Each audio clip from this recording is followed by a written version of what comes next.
Olá, meu nome é Sebastião Ernesto, eu sou médico anestesiologista e vou falar mais um pouco sobre anestesia venosa total. A escolha do modelo farmacocinético vai ser feita de acordo com a substância a ser empregada, com o modelo específico entre alternativas, quando existem alternativas para ser utilizado naquela substância, para aquele perfil de paciente, são pacientes que têm uma reserva fisiológica maior ou menor, e a partir disso escolher então a concentração alvo desejada, seja essa concentração alvo na concentração plasmática ou na concentração efeito. Então, existem alguns modelos farmacocinéticos que permitem a escolha de se você quer atingir aquela concentração na corrente sanguínea ou se você quer aquela concentração do tecido-alvo onde a substância vai atuar para gerar o efeito desejado. A partir disso, a bomba de infusão processada com os recursos farmacocinéticos adequados para desenvolver e empregar a velocidade de infusão para que se consiga, num tempo adequado, a concentração sanguínea no paciente. Então, essa bomba vai ser carregada com as informações pertinentes, principalmente as informações demográficas do paciente, peso, altura, idade, sexo, em algumas situações, e também a escolha da droga, da concentração e em que tecido você quer aquela concentração, então alimentada a bomba de infusão com essas informações. A partir dessas informações, a bomba de infusão para emprego de anestesia venosa controlada vai gerar uma infusão, duas infusões paralelas, uma que é correspondente ao bolos, a dose inicial de carregamento, de preenchimento do volume de distribuição, que é feita com bolos. Esse bolos é gerado a partir dessas informações processadas pelo processador da bomba de infusão, e ela, com o seu mecanismo de administração, vai gerar uma infusão rápida, que pode ser da ordem de até de 600 a 1.200 ml por hora, para que se atinja no tempo adequado, programado por ela, para gerar aquela concentração de uma maneira rápida na indução da anestesia. Paralelamente, a bomba de infusão vai calcular a cada 8, 10 segundos quanto de nova infusão vai ser necessária para se manter aquela concentração desejada e alcançada pelo bolos inicial, e a partir disso, pela infusão que foi promovida nos últimos 10 segundos. Então, a cada 10 segundos, há um recálculo do novo fluxo a ser administrado para manutenção daquela concentração. O bolos inicial é baseado principalmente no volume de distribuição central e, dependendo do modelo farmacocinético, às vezes para a mesma substância ser utilizada, esse volume de distribuição inicial é considerado um valor ou outro. Isso depende de vários cálculos matemáticos que foram desenvolvidos para desenvolvimento daquele modelo farmacocinético para aquela droga. Uma mesma droga pode ter e tem modelos farmacocinéticos diferentes que consideram o volume de distribuição uma variável que vai ser empregada de maneira diferente por cada uma das bombas, por cada um dos modelos farmacocinéticos que existem nas diversas bombas que têm esses recursos. Então, a partir desse bolos inicial calculado a partir do volume de distribuição, adiciona-se a infusão que é baseada em cálculos referentes tanto à metabolização quanto à redistribuição para tecidos de menor vascularização e tecidos de maior tempo de preenchimento e assim sucessivamente. Então, o primeiro bolos é baseado no volume de distribuição e o segundo bolos é baseado na eliminação, seja ela por distribuição, metabolização, excreção daquela substância, o que é calculado por cada modelo farmacocinético de forma diferenciada. Outro conceito importante em relação à anestesia venosa total é a presença de esterese. A esterese em relação à concentração sanguínea e o efeito encontrado pela ação da substância administrada. Aqui na coluna Y encontra-se então a monitorização pelo índice bispectral e a porcentagem de alteração da resposta do índice bispectral através do aumento da concentração da droga utilizada. A esterese ocorre, como explicação ou como definição, pelo aumento progressivo da concentração da substância que, no início, não produz nenhum efeito mensurado, 0% de efeito na resposta do índice bispectral. E à medida que o tempo passa, ocorre então passagem progressiva daquela substância para o órgão-alvo até que se atinge uma concentração efetiva em órgão-alvo e esse órgão-alvo começa a responder pela ação da substância com alteração progressiva sobre o índice bispectral. Até que, em um determinado momento, após o aumento progressivo da resposta, interrompe-se a administração. Então, no início, ocorre aumento da concentração sem resposta inicial, até que, depois de um determinado tempo, atinge-se a concentração em um órgão efeito, e aí começa a ter a alteração progressiva na resposta da monitorização da monitorização do índice bispectral. E depois que se interrompe a administração da substância, ocorre queda progressiva da sua concentração sanguínea, mas há um delay, para que comece a haver a redução da influência dessa substância na monitorização do índice bispectral, e aí começa a reduzir a porcentagem de alteração nessa monitorização. Então, essa esterese, que é representada pela pela diferença entre concentração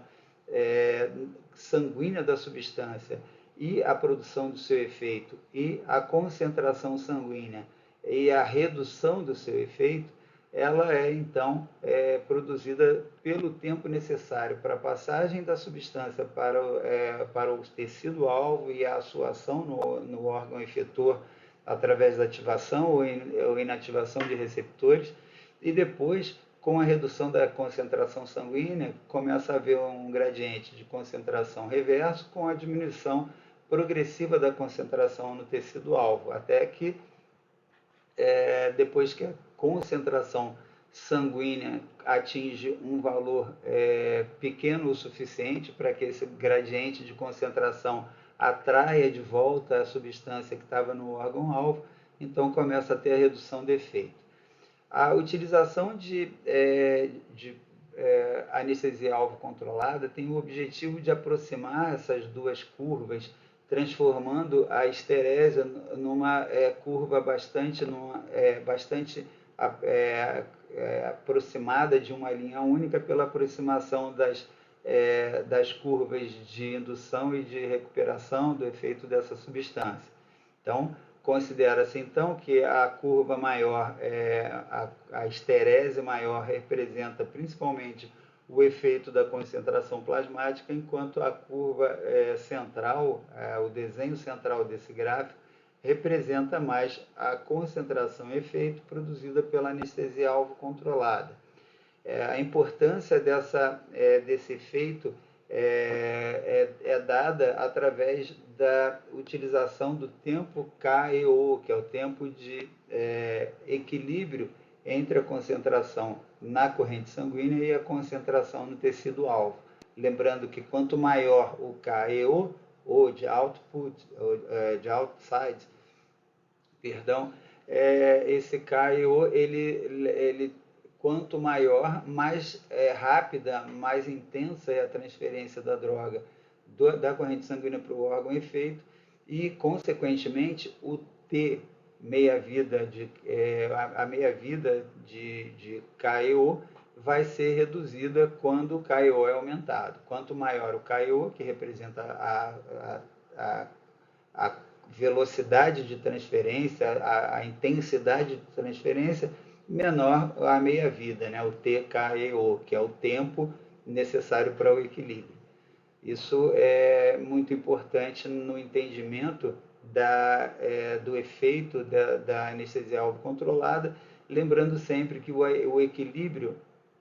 vai ser atingido quando da manutenção de administração regular, contínua, estável da substância. Normalmente o equilíbrio acontece entre 4 e 5 meia-vidas daquela substância.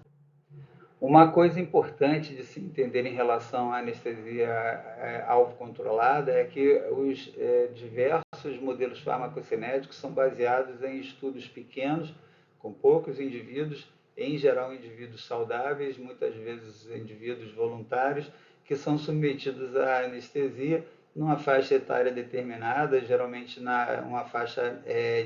de idade média, de indivíduos que não são obesos, que não são crianças, e então a utilização dos modelos farmacocinéticos, mesmo numa população semelhante àquela que foi testada para a produção do efeito farmacocinético, pode apresentar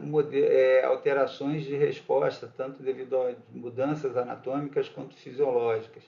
Então, existem variações interindividuais que vão gerar alterações farmacocinéticas, gerando uma diferença na concentração sanguínea ou em órgão-efeito daquela substância naquele indivíduo por particularidades intrínsecas, já que sabemos que os indivíduos não são todos iguais, cada um tem uma série de fatores que os fazem ser maior ou menor, ou mais metabolizadores ou menos metabolizadores, e assim sucessivamente. Então, existe uma variação interindividual na concentração que faz com que o modelo farmacocinético seja útil na maioria dos pacientes, mas não seja completamente sensível e acurado para que aquela concentração que o aparelho mostra no seu display não seja exatamente a concentração encontrada naquele paciente, caso seja feita uma dosagem da concentração sérica para ver a concentração real do indivíduo.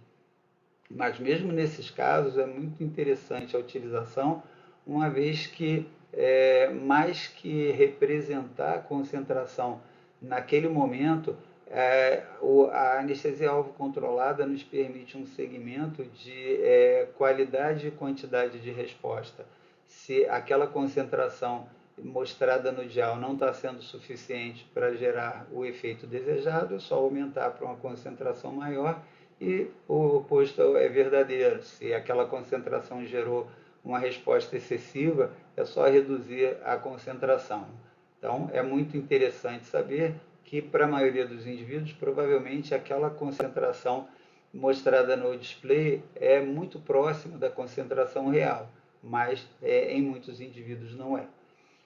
Outra questão importante de se entender é a variação interindividual da resposta. Alguns indivíduos são mais sensíveis e outros mais resistentes. Mesmo que aquela concentração seja realmente a concentração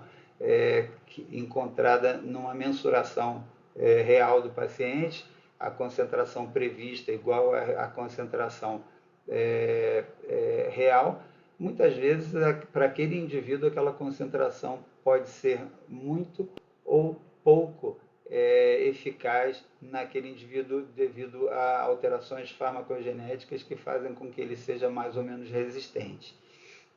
Outra questão é a idade. Como foi dito, os modelos são testados e desenvolvidos a partir de uma faixa média de idade adulta. Então, a utilização de modelos farmacocinéticos em pacientes que fogem muito daquela faixa etária pode apresentar discórdia tanto na concentração predita pelo aparelho em relação à concentração real, mas também em relação à resposta farmacodinâmica também. A fragilidade de alguns indivíduos também faz com que essa concentração, mesmo que seja concentração real, ela gere efeitos colaterais que muitas vezes são importantes, e a necessidade de manuseio dessa concentração, buscando uma concentração que seja alta o suficiente para gerar o que eu quero, mas que não seja tão alta para começar a aparecer o que eu não quero que apareça. Muitas vezes, a administração de Propofol em infusão contínua gera hipotensões que, pela monitorização do índice bispectral, pode ser acompanhada e alterada com a segurança, mostrando que eu posso reduzir e ainda vai me mostrar uma resposta farmacodinâmica ideal. Mas se a redução do Propofol gera uma resposta hemodinâmica desfavorável e eu não consigo reduzir essa concentração, porque isso me leva a uma resposta farmacodinâmica insuficiente, então é necessário que eu encontre outros recursos, como a utilização de vasopressores ou outros recursos para manutenção da estabilidade hemodinâmica desse paciente. Também, em relação à fragilidade, a escolha de modelo farmacocinético ideal, com induções mais lentas, podem ser muito benéficas para esses pacientes de maior fragilidade. Outra questão importante é o uso de adjuvantes. Algumas substâncias têm a capacidade de melhorar a resposta farmacodinâmica por efeito aditivo ou cinético. Os opioides, em geral, têm a capacidade de diminuir o valor do índice bispectral, assim como o benzodiazepínico, fazendo com que eu consiga reduzir, muitas vezes, aquela concentração de Propofol desejada naquele paciente. Se naquele paciente, por exemplo, um exemplo fictício, o ideal para ele fosse Propofol na concentração de 3 microgramas por ml, se eu adiciono lá um remifentanil, muitas vezes a monitorização do índice bispectral começa a mostrar que há uma redução importante da atividade eletroencefalográfica e eu posso reduzir o Propofol, então, de maneira proporcional. O que também acontece com o benzodiazepínico. São substâncias que têm a capacidade de reduzir o índice bispectral na utilização dessas substâncias e eu consigo, então, reduzir devido à potenciação. Os agonistas alfa-2 adrenérgicos também seguem por essa linha e é possível, inclusive, a utilização de recursos adicionais de monitorização, como espectrografia, que pode mostrar para a gente a intensidade de interferência dessas substâncias na atuação do Propofol. Existem, como vai ser visto posteriormente, em um vídeo mais para frente, a identidade, a digital daquela substância utilizada, tanto venosa quanto inalatória, que faz com que seja possível observar a ação sobre a atividade eletroencefalográfica. A ketamina, por outro lado, tem a capacidade de aumentar o valor do bis, embora tenha uma ação depressora, principalmente a nível de amígdala, diminuindo também a atividade nociceptiva, tem um grande auxílio, assim como o sulfato de magnésio, na redução de dor pós-operatória. São substâncias que têm essa capacidade, mas a ketamina, apesar disso, parece aumentar a atividade eletroencefalográfica, levando a aumento de atividades de maior a atividade eletroencefalográfica com ondas de maior frequência e gerando um valor maior no bis, muitas vezes enganando a gente acaba aumentando a infusão do Propofol e isso leva a aumento do tempo de despertar do paciente no pós-operatório quando a ketamina é utilizada em infusão contínua, por exemplo. É uma droga muito boa, mas tem que saber o que ela gera de mascaramento, de alteração na monitorização do paciente. O óxido nitroso também tem uma interação bastante positiva em relação à diminuição da dor no pós-operatório. Tanto a ketamina, quanto o sulfato de magnésio, quanto o óxido nitroso, eles agem nos receptores NMDA, o que tende a diminuir a hiperalgesia, a cronificação de dor no pós-operatório. Então, são substâncias que, de alguma forma, tenham alguma utilidade e podem ser utilizadas com indicação adequada. O estímulo cirúrgico também é muito importante na geração do efeito de monitorização na condução da anestesia. E pacientes submetidos a estímulos cirúrgicos aumentam a sua atividade eletroencefalográfica, fazendo com que haja maior necessidade de agente hipnótico também. Se há associação de substâncias analgésicas, opioides, como o remifentanil, a interrupção ou redução desse efeito nociceptivo na monitorização desses pacientes tende a reduzir, então, pela diminuição da resposta à nocicepção, tende a diminuir a resposta farmacodinâmica representada na monitorização do nível de hipnose, e a gente tem como reduzir a infusão do propofol também. Uma outra associação que deve ser feita com muito critério e cuidado é a associação entre midazolam e propofol em infusão contínua, uma vez que são substâncias que apresentam uma interação medicamentosa importante, embora os benzodiazepínicos sejam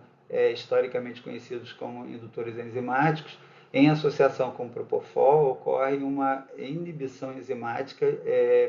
de forma recíproca, fazendo com que haja um aumento da concentração do midazolam em até 27% e do propofol em até 25%. Então, é preciso ter muita atenção nessa associação, porque isso com certeza vai gerar um aumento da resposta farmacodinâmica em relação à hipnose e vai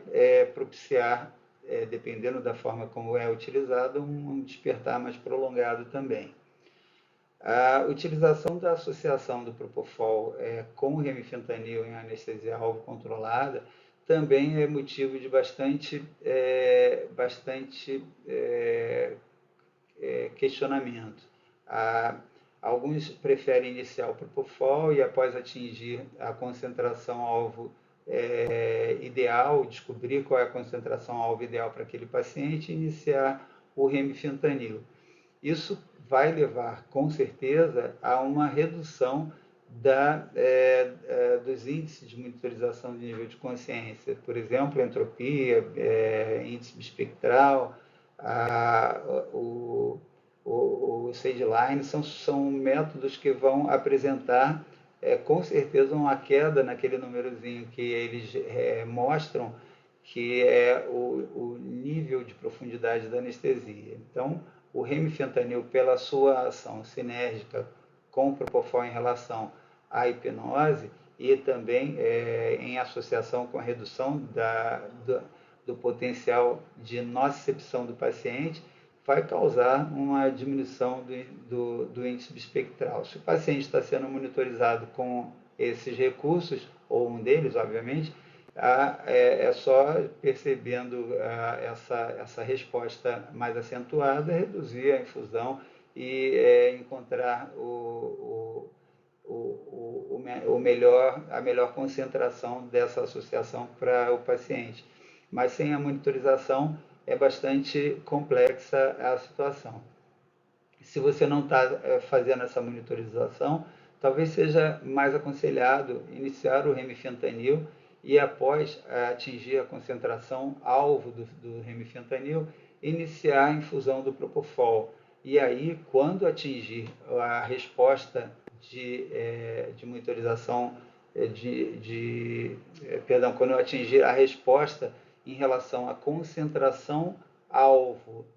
a concentração efeito naquele paciente que gerou a hipnose clínica, aí manter aquela concentração. Ou seja, se você está monitorizando, não importa se vai ser o propofol ou o remifentanil primeiro. A hora que atingir, por exemplo, no índice bispectral, entropia, valores entre 40 e 60, se é uma anestesia geral, ou no SageLine, valor entre 25 e 50, o paciente chegou naquele nível ali, então está um nível bom de hipnose, e aí você mantém aquele valor na monitorização e vai trabalhar o propofol para cima ou para baixo, de acordo com a diminuição, o aumento da resposta nessa monitorização. Então, se você não tem monitorização, talvez o mais seguro seja começar o remifentanil e depois que atingir a dose de estabilidade do remifentanil em concentração-alvo, concentração de alvo-efeito, você inicia o propofol e aí quando atingir em órgão-efeito a concentração que causou a hipnose naquele paciente, você estabiliza e mantém aquilo ali. E no final da cirurgia, também você não pode retirar o remifentanil antes do propofol, porque se você retira o remifentanil antes do propofol, primeiro que você vai gerar, se a cirurgia tem potencial de dor e ainda não terminou, você vai gerar dor no paciente ou aumento da resposta autonômica ou do risco de resposta autonômica à nocicepção, enquanto o propofol, sem o remifentanil, não vai conseguir gerar aquela mesma resposta farmacodinâmica que gerava na associação. Então, se não está monitorizando, o ideal é interromper os dois juntos no final da cirurgia. Você vai ter mais segurança em relação à resposta autonômica de nocicepção e a resposta também farmacodinâmica, que no final das contas não está sendo monitorizada nesse exemplo fictício.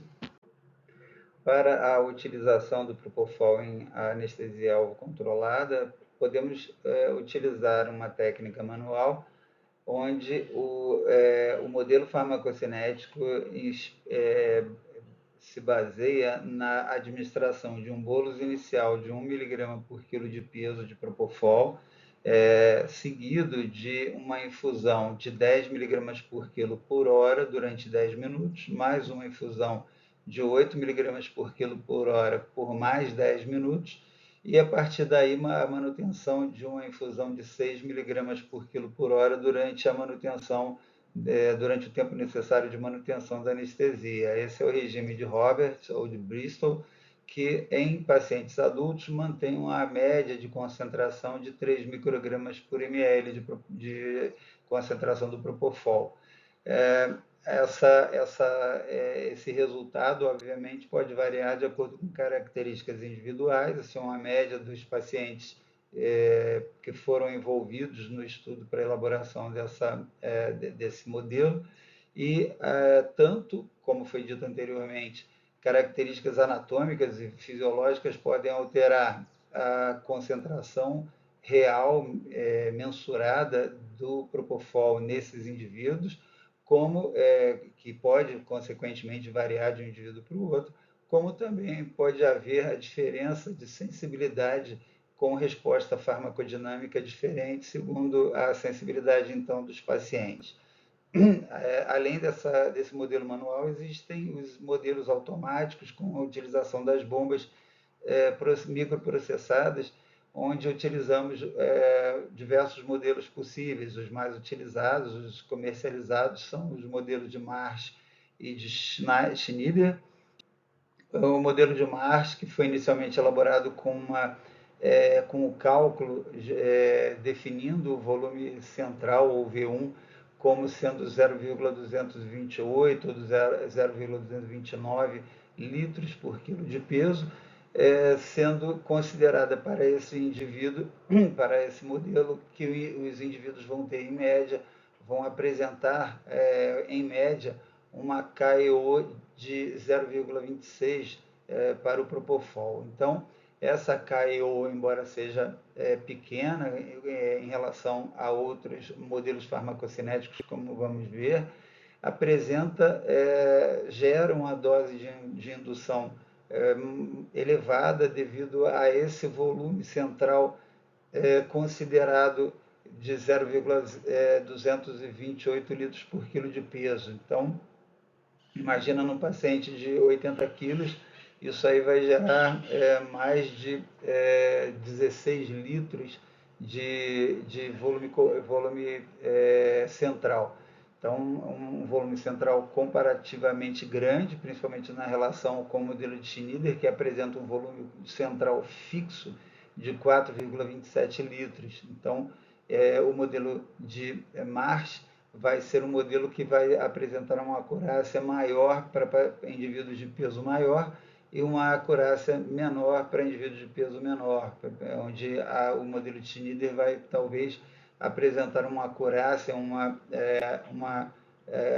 semelhança maior entre aquela concentração predita pelo modelo farmacocinético e a concentração mensurada através de coleta de sangue e cálculo dosagem de concentração do propofol na corrente sanguínea. O modelo de marcha inicial, então, utilizado predominantemente ou apenas para busca de uma concentração plasmática de propofol, foi, ao longo do tempo, sendo modificada, primeiro o modelo que foi utilizado originalmente na bomba de infusão do diprifusor, ele foi primeiro acrescido de um algoritmo que permitia medir em tempo real a concentração prevista em órgão-efeito. Então, aquela concentração em órgão-alvo acaba sendo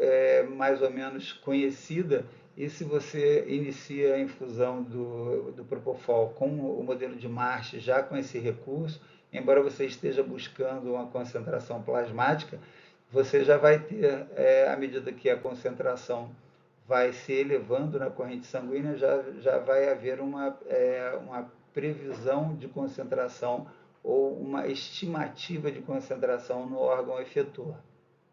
O próximo passo na evolução do modelo de Marsh foi o surgimento do modelo de Marsh modificado, ou o Marsh rápido, que foi feito através da modificação do KEO, que originalmente era 0,26 para 1,2. Esse modelo de Marsh modificado, ou Marsh acelerado, ou Marsh rápido, é utilizado em outras bombas de infusão que não de difusor, e que utiliza então esse modelo farmacocinético com a possibilidade de buscar tanto a concentração em plasma quanto a concentração em efeito. Lembrando sempre que quando se busca a concentração em órgão efetor, normalmente a bomba de infusão calcula o chamado overshoot, aquela infusão de bolos adicional de maneira rápida, que faz com que haja uma elevação rápida da concentração plasmática em busca de um equilíbrio rápido, de uma passagem rápida do propofol em direção ao seu órgão efetor. Então, esse KI2 já considera que vai haver uma dose maior de bolos que busca acelerar a indução, portanto, seria um modelo farmacocinético mais adequado que o Schneider, mas em pacientes que têm uma reserva fisiológica boa, uma paciente que não responderia facilmente com hipotensão arterial, bradicardia, e se respondesse, teríamos um tempo maior de recuperação através de administração de vasopressor e assim sucessivamente. Já o modelo de Schneider, que é um modelo que atua considerando que o volume central V1 tem um volume fixo, independente da idade e do peso do paciente, de 4,27 litros, esse modelo oferece uma desvantagem em pacientes com pesos mais elevados. O modelo de Marsh ele não é adequado, não é aceito para pacientes de mais de 150 quilos. O de Schneider, ele, como trabalha com o cálculo dos volumes de distribuição e taxa de transferência intercompartimental, utilizando o peso magro do paciente, também ele perde um pouco de acurácia em pacientes mais pesados, pacientes mais no extremo superior da faixa de peso considerada ideal em relação aos pacientes que foram estudados na avaliação e no desenvolvimento do modelo farmacocinético. O modelo de Schneider ele quase chega a ser bom até para pacientes em idades inferiores àquela inferior para a qual ele foi desenvolvido, pacientes a partir de 16 anos de idade. Então, apesar do KEO menor no modelo de Marsh, 0,6, ser uma tendência, mostrar uma tendência a menor velocidade de transferência do propofol para o órgão efetor, aquele volume de distribuição muito grande em relação ao modelo, aquele volume de distribuição grande em relação ao volume de distribuição do modelo de Schneider, gera uma dose de bolos muito maior e faz com que, então, gere um gradiente de concentração mais intenso, gerando, como foi visto no vídeo anterior, uma maior velocidade de transferência do propofol para o órgão efetor. E isso se torna ainda mais intenso quando se utiliza um modelo de Marsh modificado que considera uma KEO de 1,2. Então, isso associado com aquele volume de distribuição bastante maior que no volume de Schneider, vai gerar uma dose de bolos muito grande e uma infusão também inicial acelerada do propofol. Então, o modelo de Schneider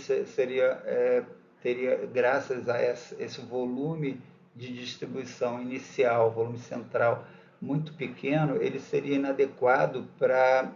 buscar a anestesia e hipnose do paciente com o objetivo de atingir um volume plasmático, de uma concentração, plasmática,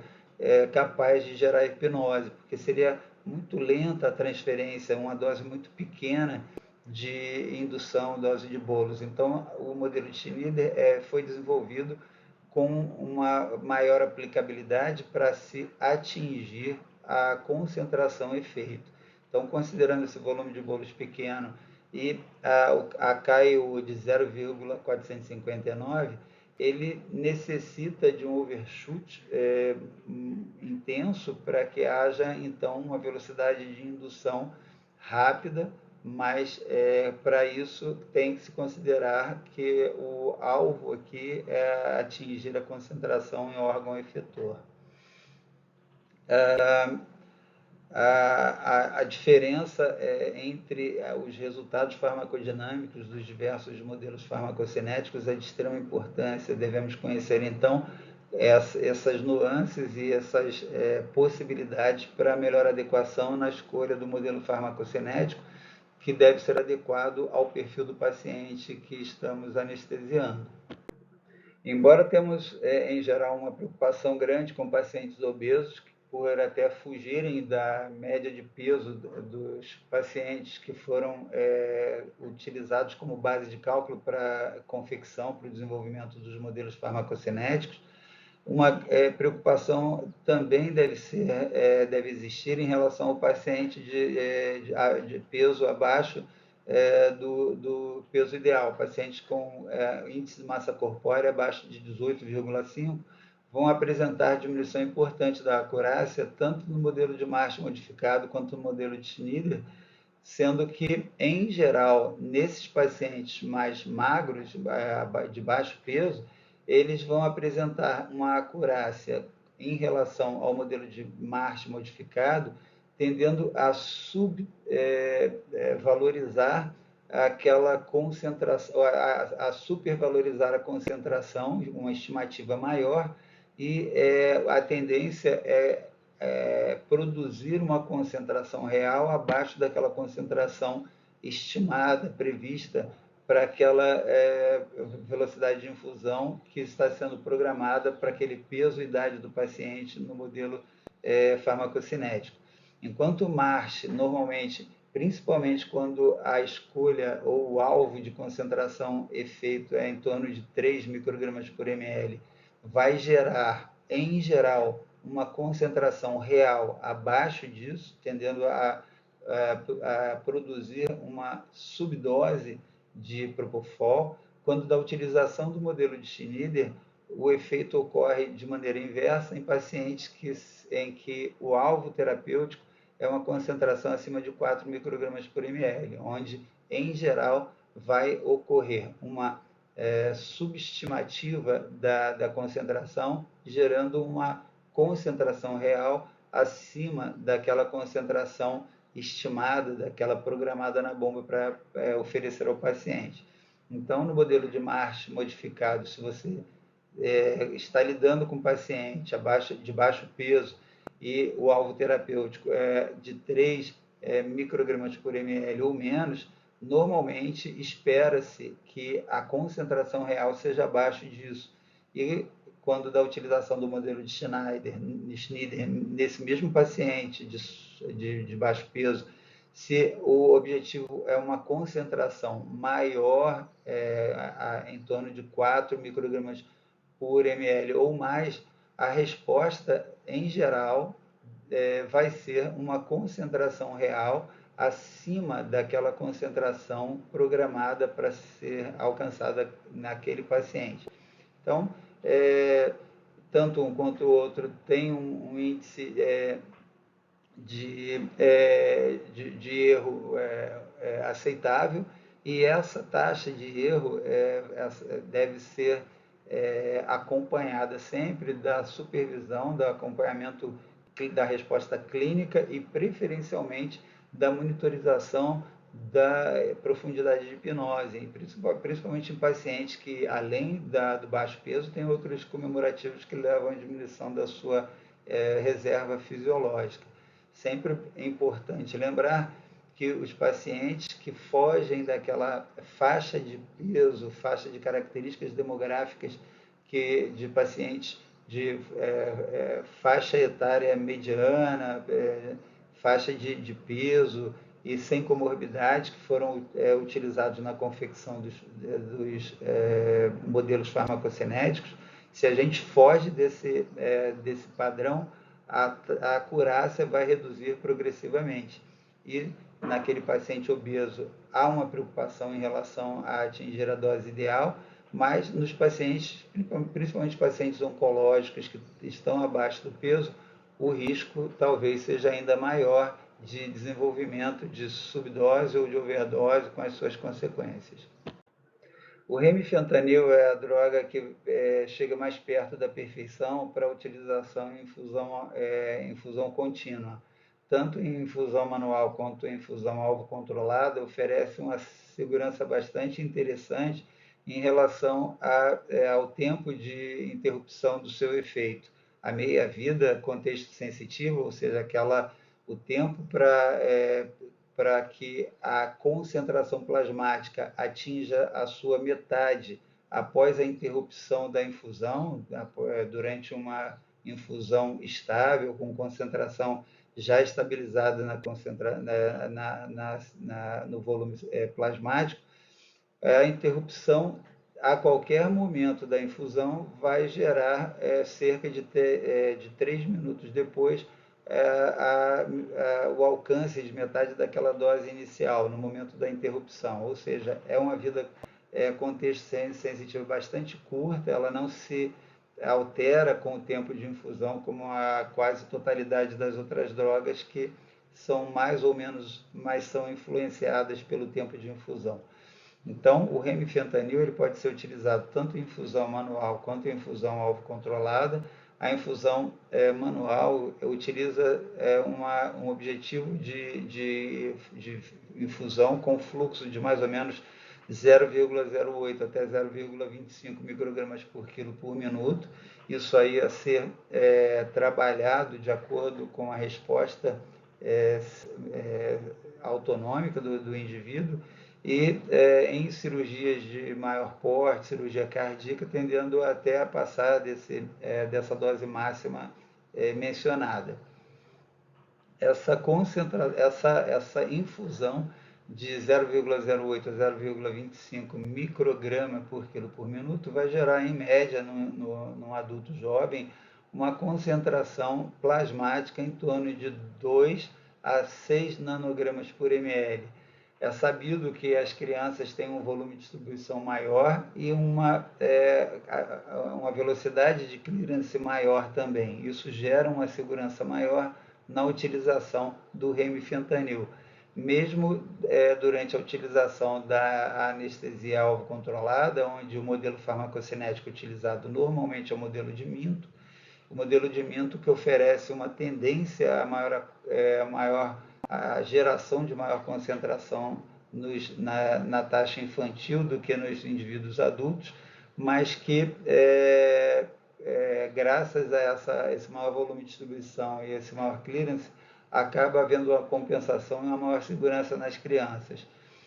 O modelo farmacocinético de Minto ele foi trabalhado e foi desenvolvido e foi validado para utilização em indivíduos com 12 ou mais anos de idade e com 30 ou mais quilos de peso corporal. E assim, à medida que o peso e a idade aumentam, há uma tendência a haver uma redução da concentração plasmática em relação àquela concentração estimada pelo modelo de Minto. Isso devido ao fato já mencionado do maior volume de distribuição na criança e o maior clearance também que a criança apresenta. O clearance, ao nascer, em geral, ele é menor que nos indivíduos adultos, ele desenvolve de maneira acelerada até o primeiro, segundo ano de vida e depois começa a ser reduzido de novo ao longo da vida. Em relação ao remifentanil, isso acontece de uma forma diferente, uma vez que já ao nascer as esterases plasmáticas não específicas e as esterases teciduais responsáveis pela rápida metabolização do remifentanil, elas já são maduras. Então, ao nascer, já existe uma maturidade dessas esterases não específicas. Então, ocorre uma metabolização extremamente acelerada a nível tecidual, intestino, pulmão, nas hemácias e a nível plasmático também, obviamente. À direita aqui é vista uma projeção segundo a administração em fluxo, em infusão calculada manualmente, com a infusão em micrograma por quilo por minuto, gerando então a relação entre a velocidade de infusão e a concentração estimada que vai ser gerada naquele paciente. Então, uma infusão de 0,05 micrograma por quilo minuto estima-se uma concentração em torno de 1,3 nanograma por ml.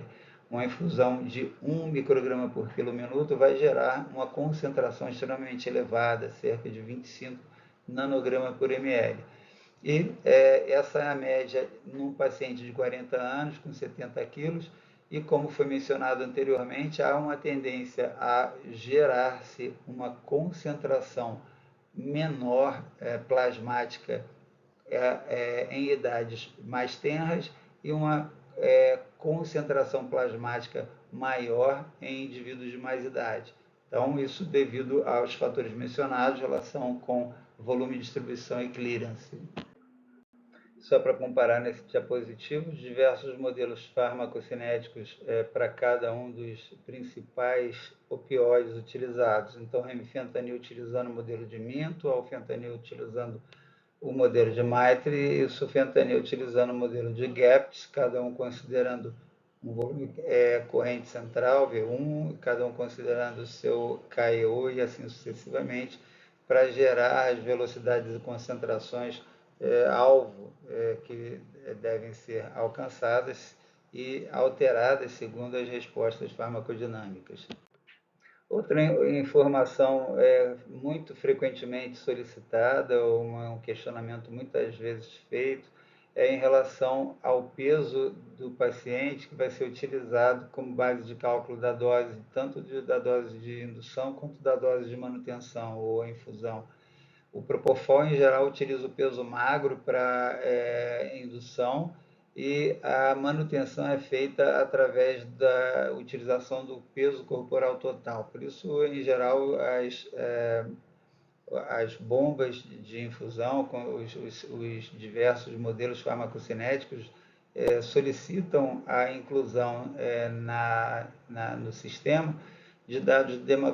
demográficos para que elas possam, então, calcular essas doses. Em relação ao remifentanil, é utilizado apenas o peso magro. É uma droga que é redistribuída muito rapidamente, metabolizada muito rapidamente. O tecido gorduroso tem pouca influência sobre a sua farmacocinética e, consequentemente, não há interferência final sobre o seu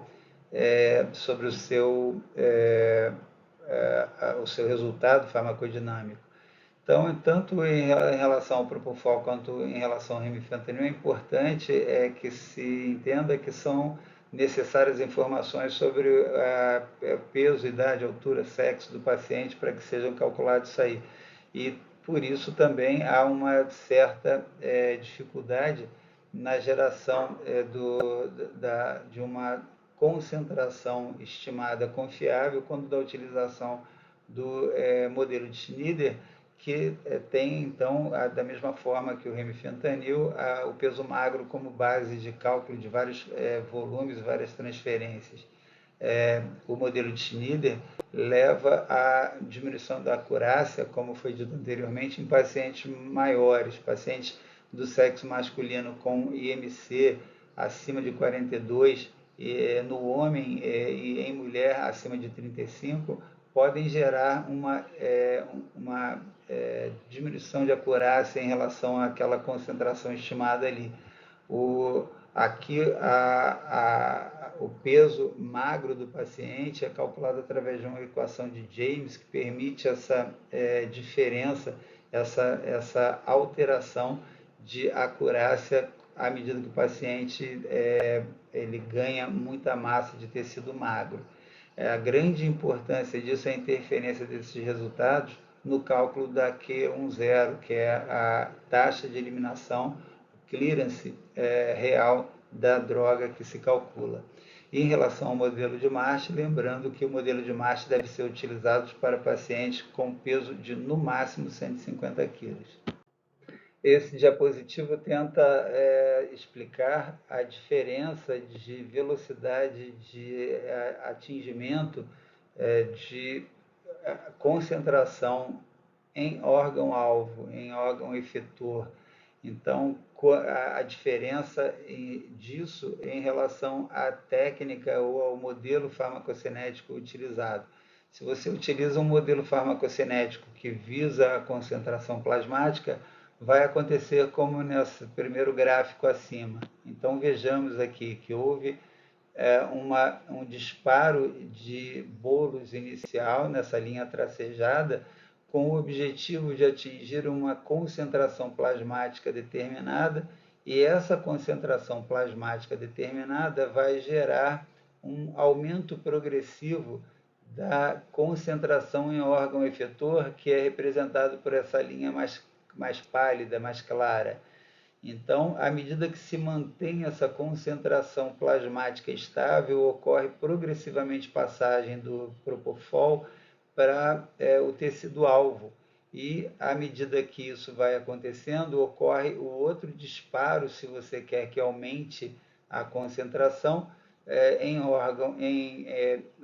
a concentração plasmática, que inicialmente teve como alvo cerca de 3 microgramas por ml, você agora quer uma concentração de 6 microgramas por ml. Então, necessita de uma nova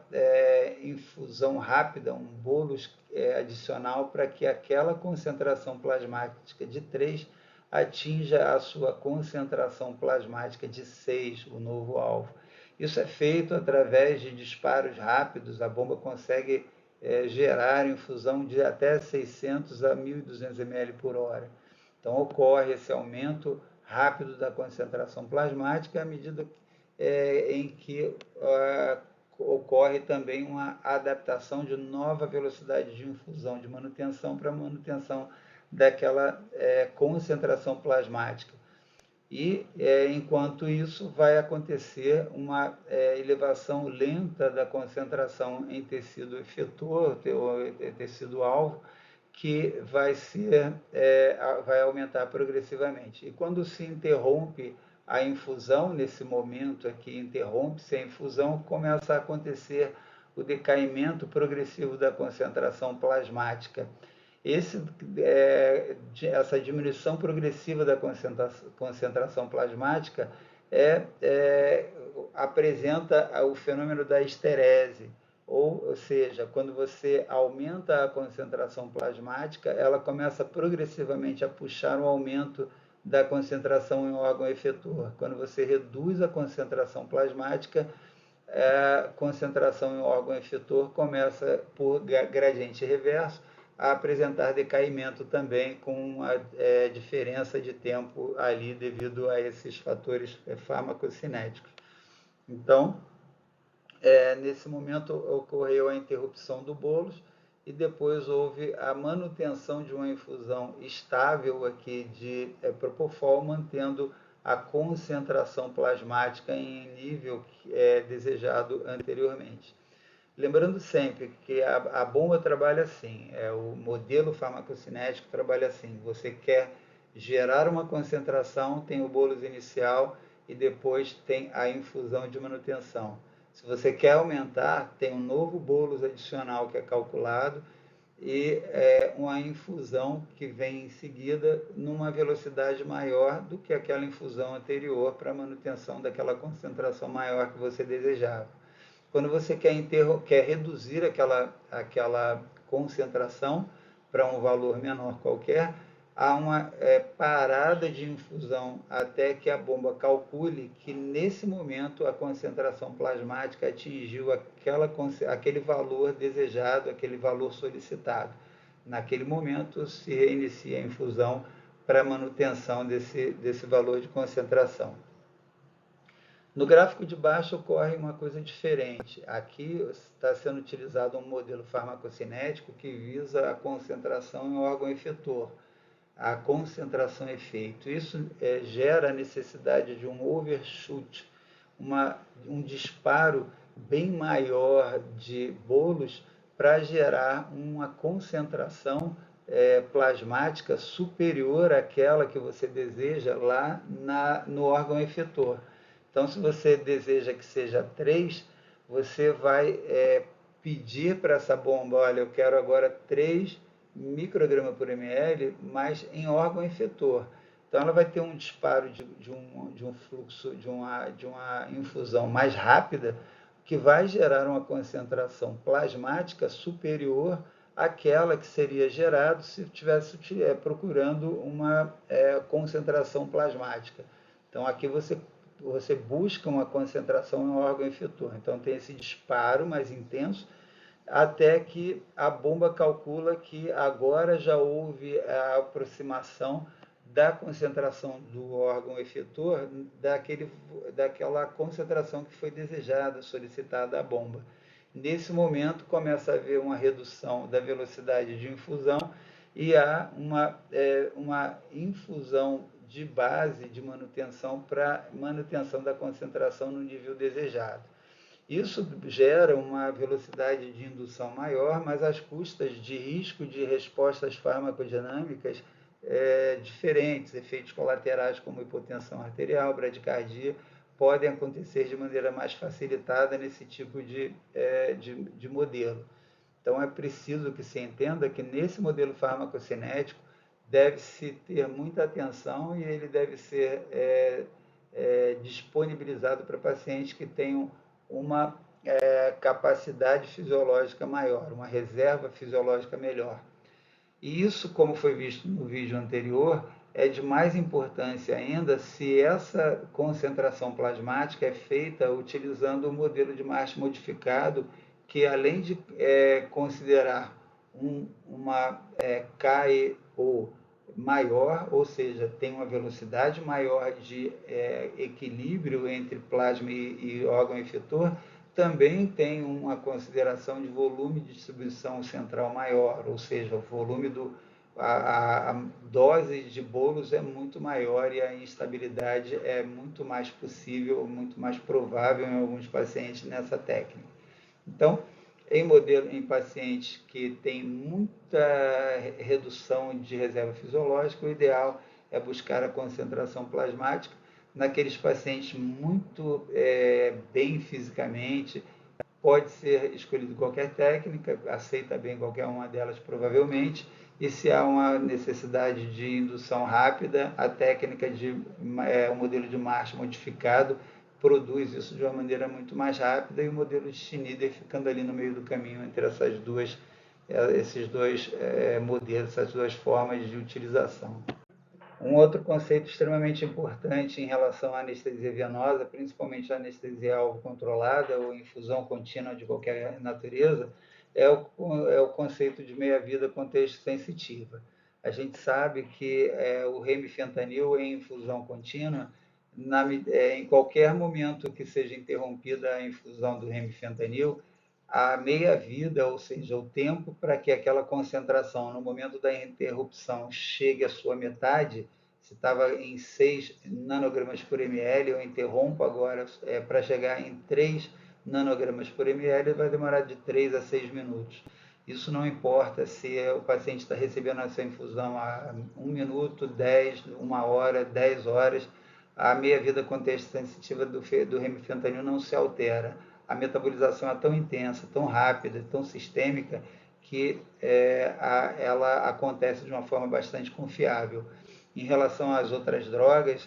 o tempo de infusão vai afetar progressivamente, de maneira mais ou menos intensa, dependendo da substância, na meia-vida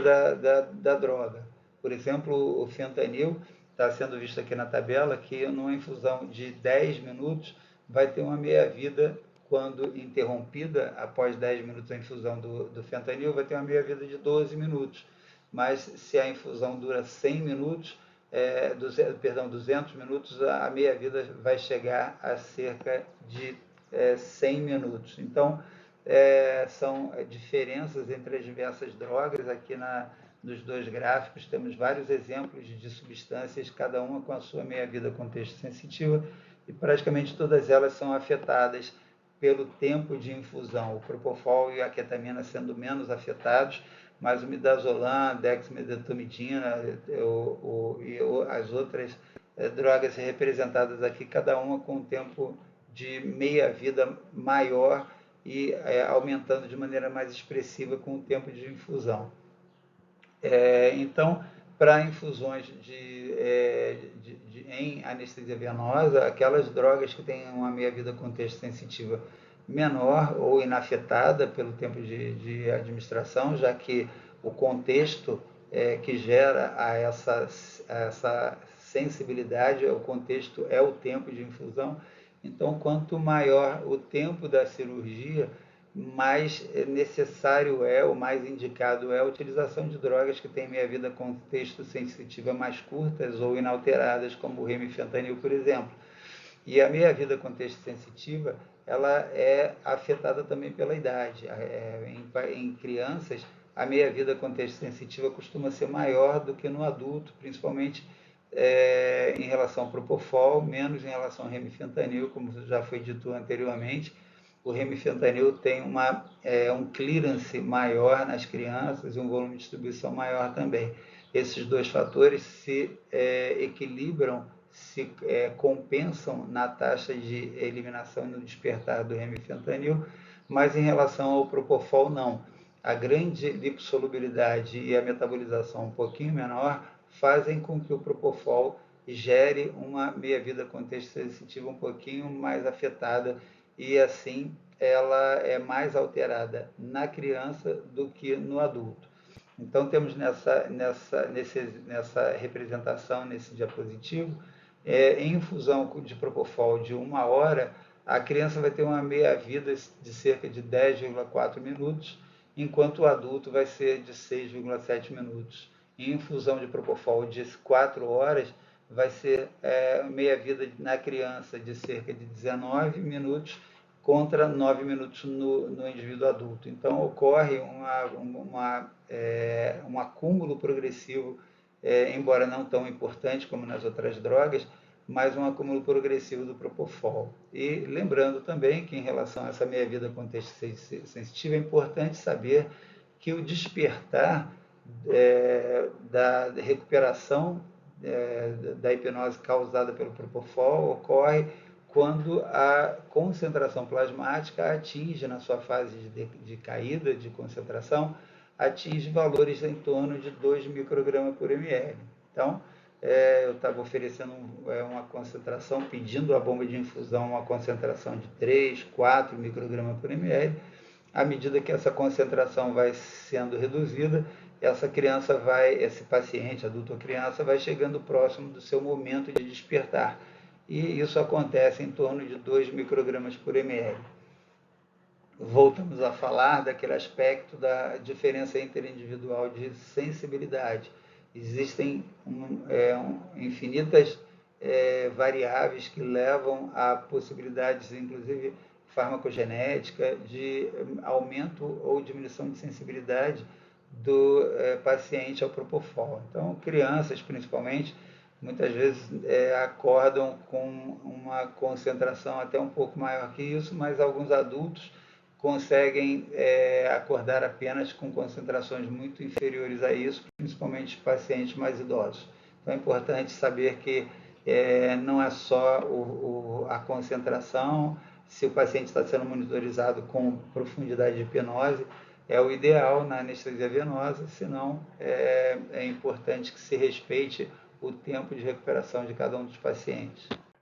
Embora sempre respeitando esse conceito mencionado de diferença interindividual de sensibilidade, é sempre interessante a gente ter na cabeça mais ou menos uma concentração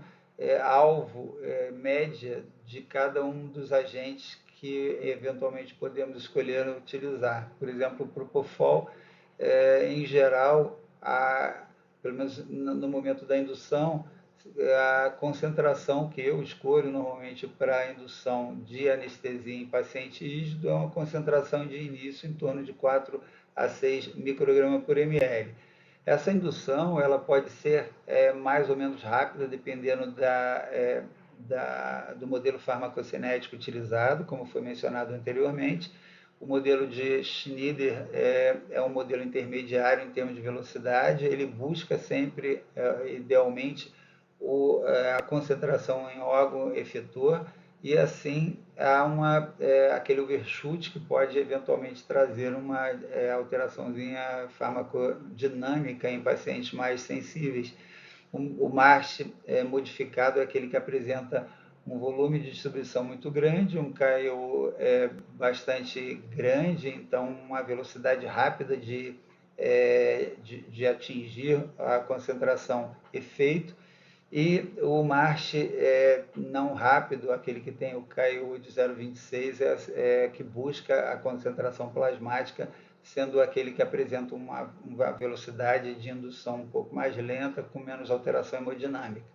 De qualquer forma, se o objetivo é atingir essa concentração, podemos escolher um desses modelos de acordo com o perfil do paciente, e naqueles pacientes que tenham uma condição muito desfavorável, uma sugestão é a busca lenta da concentração ideal para aquele paciente, através, eventualmente, de busca de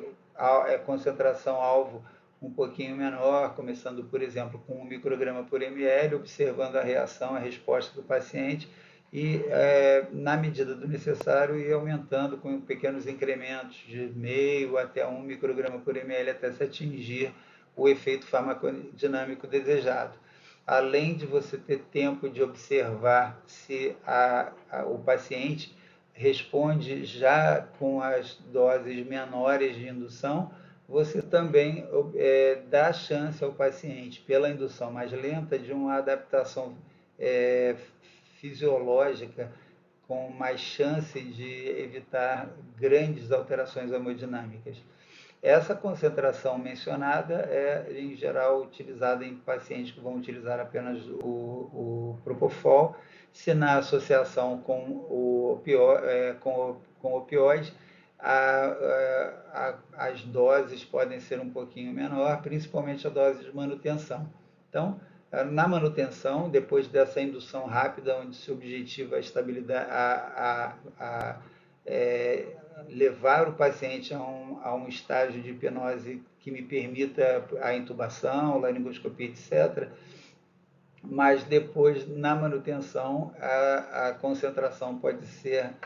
remanejada de acordo com a resposta farmacodinâmica. E se o paciente está sendo monitorizado com a monitorização do nível de hipnose, melhor ainda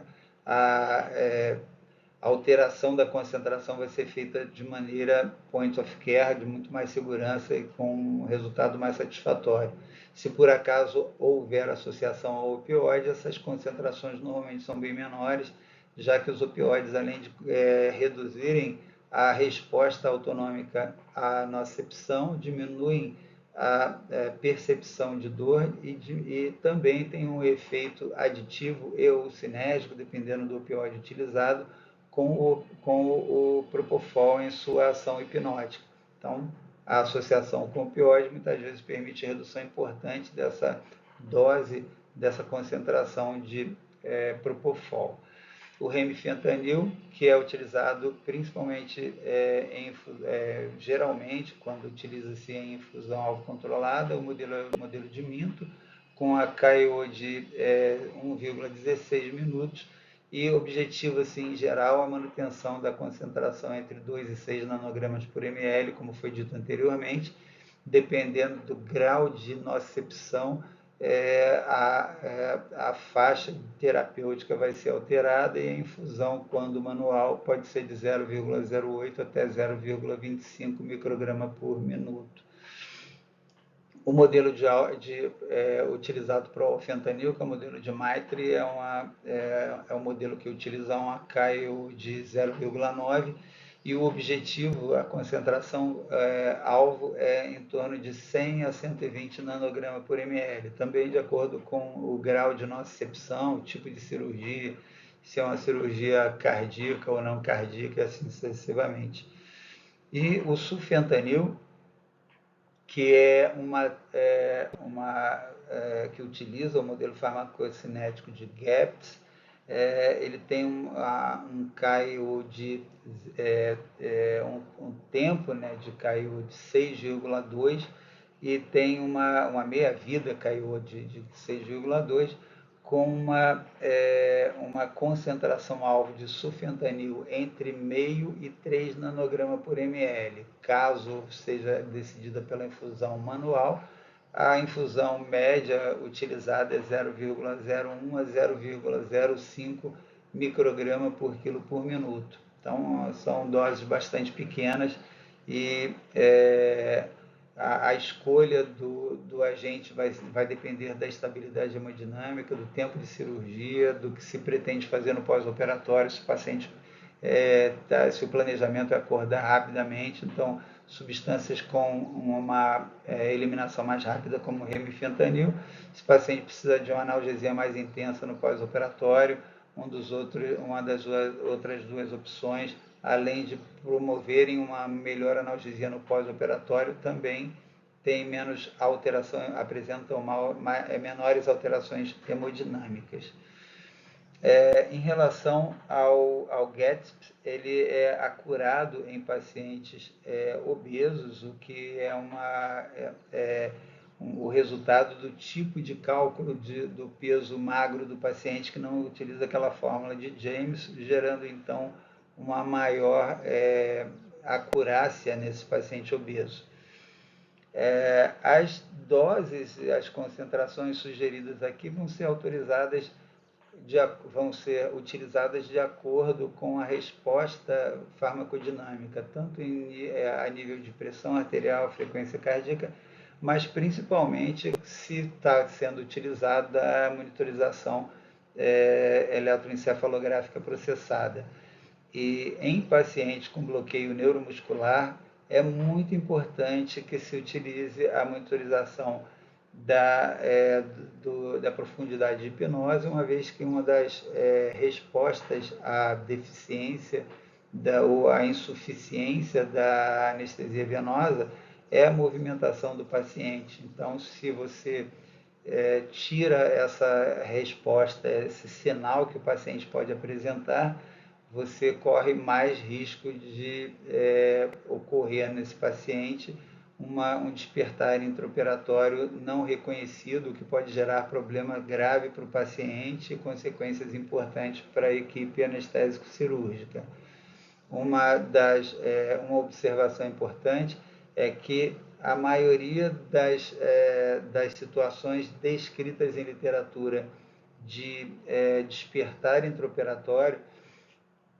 com anestesia venosa total estão relacionadas ao uso de bloqueador neuromuscular e também a mudança de técnica. O paciente que estava sendo anestesiado, por exemplo, com uma técnica inalatória e em determinado momento decide-se ou necessita-se de alteração, de troca para a técnica intravenosa. Então, são situações em que a monitorização do nível de consciência da hipnose é muito importante para gerar mais segurança para todos os envolvidos. Esse diapositivo tenta trazer uma ideia de qual o grau de interferência do remifentanil na hipnose produzida pelo Propofol. Então, em doses diferenciadas de remifentanil, qual a dose ED50 ou a dose ED95 necessária de Propofol para impedir resposta verbal, resposta a estímulo verbal, ou resposta a reflexo palpebral, ou resposta a estímulo tetânico. Então, se você não está utilizando remifentanil, a dose de Propofol para os diversos agentes estão localizados na primeira parte desse gráfico, e a ED90, que é a dose capaz de reduzir a resposta em 50% ou em 50% dos indivíduos, e a dose ED95, que é a dose capaz de interromper a resposta em 95% dos indivíduos. E essa dose ela vai sendo diminuída progressivamente à medida que se oferta doses crescentes de remifentanil. Então, em concentração de 2 ou 4 nanogramas por ml de plasma de remifentanil, você tem uma redução progressiva da necessidade de Propofol, o que pode ser explicado, não é confirmado, não de forma categórica, mas que sugere-se que seja pela diminuição da capacidade de estímulo nociceptivo e também da capacidade de interferência direta, diminuição da necessidade de Propofol por potencialização do seu efeito em receptores GABAérgicos.